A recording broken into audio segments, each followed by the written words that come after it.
Hello Rhinos. Today I want to talk to you about the changes that happen to you when you start doing exercise and healthy eating as a type 2 diabetic.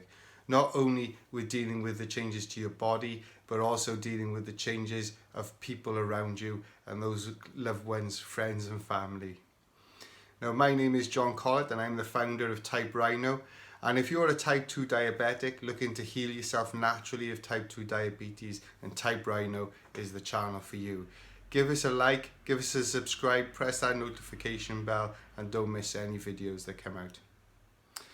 So, what are the changes that happen when you start doing exercise and healthy eating as a type 2 diabetic? Let's get into it. Number one, sometimes you're going to put weight on at the beginning.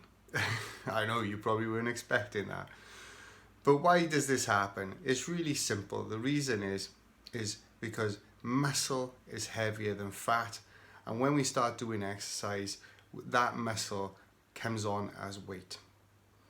Now, when I first started out, I was doing 3 15-minute workouts every a week. And I went from 17 stone to 17.5 stone. And why is that? It's because I put on muscle. And I've seen many people do the same thing and then they get disheartened because they're not expecting it to happen. Now you're expecting it to happen, you won't worry about it so much. This gets into the second point. And then point 2 is take your measurements. Really, weight loss I've never seen as a huge important indicator of monitoring where you're going. But it's still one that you should do. And when you do monitor your weight, only monitor it once a week. And why would you only monitor it once a week? Well, if you try to do it all day, you're going to get disheartened about the way your weight actually fluctuates in a week. Take measurements as well. Now, this is the proper indicator that I always looked at that things were going in the right direction. Take a chest measurement, take a belly measurement, take a waist measurement. Take a measurement on your biceps here and here, left and right, on your legs, at the top of your legs and at the bottom of your legs around your calves. Now measure those only once a month.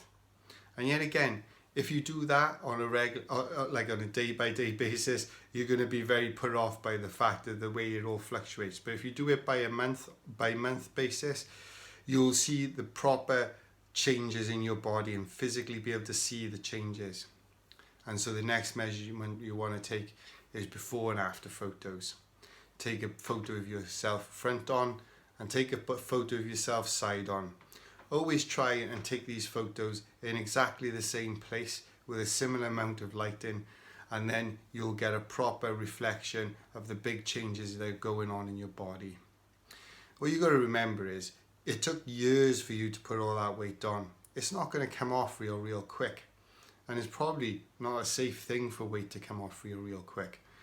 I tended to lose around about 4 to 6 pounds every month alone. But my size always kept on coming down. And it was a gradual coming down. But when I saw those photos and I saw those figures, I knew I was going in the right direction. And I was feeling awesome. So the next one is when you do take your bloods. Yet again, you want to take your bloods on a regular basis. But because you're taking bloods more on a daily basis or 3 times a week or whatever, you don't want to be taking too much notice of the very next blood test that you do. Okay, you're looking here for the averages. On a month-by-month basis, as long as your averages of your A1C is coming down, you know you're going in the right direction. If it's going up, if it's going up and you're eating sugar, then you know why it's going up. But if you're eating the vegetables, you're eating healthy, you cut out sugar as much as you can out of your diet, then you should see month by month that your A1C is coming down. But always, yet again, try and do it at the same time. I always like to do it when I wake up, before I start doing exercise and before I eat any breakfast. And I know I'm getting a pretty much stable result from my A1C. Now my fourth point, and for me this is the big one. This is the thing that has affected me the most as I've gone under these changes, and that's dealing with friends and family. Dealing with friends and family is very good. At the beginning, there's going to be a bunch of people you don't see very often, and every time they see you, they're going to see how much weight you've lost, and they're going to be, oh, it's amazing, look at you, you've lost so much weight. And you're going to feel like a minor celebrity, and you're going to be probably going out of your way to find those people that you don't see very often so that you can get that reaction. It's very addictive. But then there's going to be the other side of things, and that's dealing with your close family and friends. Some of them are not going to react as well as you would think. To begin with, people looked at my family and friends, looked at me and went, oh, you've lost a bit of weight, that's good. Then I started getting comments, oh, is your wife not feeding you? You're wasting away. And all of these things, though probably well-intentioned by them, they do have a way of sort of hurting you, especially when you're going under a big change. These comments then turned into, you don't need to lose any more weight. You're too skinny. You're looking gaunt. Don't lose any more weight. When the reality is, I'm still, as this video is being done, I'm still 10 pounds over my ideal weight. so in reality, there's still quite a bit to go. But I'm not worried about it. I'm really healthy with where I am at the moment. And if it comes off, it comes off. And if it doesn't, it doesn't. It's not a big deal. But it's just the way that they deal with it. I had some friends that really ended up talking behind my back about it and say, they're really not happy with it.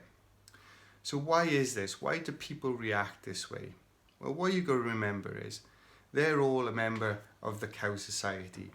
And your friends, your reason you're friends with them is because you used to look like a cow. You used to smell like a cow.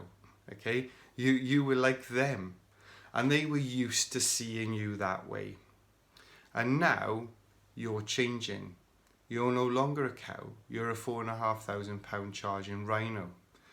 Bristling. And they're not used to seeing this Rhino. And when they're not used to seeing something, some people don't always react in the right way. Now I find the best way to react to this is to be patient, to be aware of what's going on. Smile when they give you advice, say, I really appreciate you looking out for me, and just smile.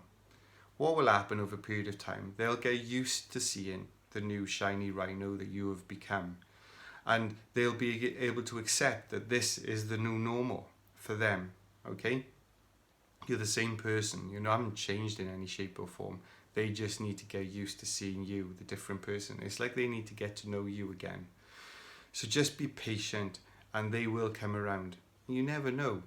Some of those cows might decide to become charging rhinos like yourself. Now I'm going to stick 2 videos up here. They're probably going to be random ones, and another button's going to come up for the subscribe. But remember, people, you're not a number. You're a rhino. Now charge.